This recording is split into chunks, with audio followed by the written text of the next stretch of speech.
પ્રેમ લગ્ન અને કાયદો આ વિષય પરની બધી ગૂંચવણ ચાલો આજે દૂર કરીએ. ઘણા લોકોને આ ડર હોય છે કે પરિવારવાળા કેસ કરી દેશે તો ચાલો એકદમ સરળ ભાષામાં સમજીએ કે આમાં સાચું શું છે અને ખોટું શું.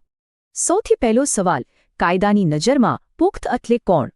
કાયદા મુજબ છોકરા માટે લગ્નની ઉંમર છે 21 વર્ષ અને છોકરી માટે આ ઉંમર 18 વર્ષ નક્કી થયેલી છે. આનું સીધું મતલબ છે કે જો બંને પુખ્ત હોય તો કોઈની પરવાનગીની જરૂર જ નથી. પણ પેલો મોટો સવાલ, શું ઘરવાળા પોલીસ ફરિયાદ કરી શકે? હા, ફરિયાદ તો કરી શકે છે, પણ અમુક શરતો હોય તો એ ગુનો નથી બનતો. અહીંયા એક વાત ખાસ સમજવા જેવી છે જે બધું નક્કી કરે છે.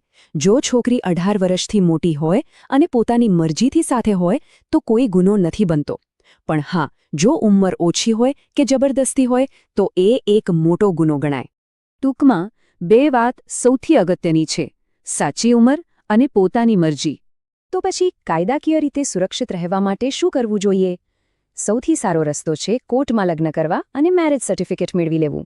અને જો ડર લાગે તો પોલીસ પાસે સુરક્ષા પણ માગી શકાય છે. અને હા, અમુક ભૂલો તો બિલકુલ ન કરવી, નહીં તો મોટી મુશ્કેલી થઈ શકે છે. મતલબ સાફ છે, જો બંને પુખ્ત છો અને રાજી ખુશીથી લગ્ન કરો છો તો કાયદો સાથે છે. એટલે નિર્ણય હંમેશા સમજી વિચારીને લેવો, કારણ કે સાચો રસ્તો જ સુરક્ષિત હોય છે.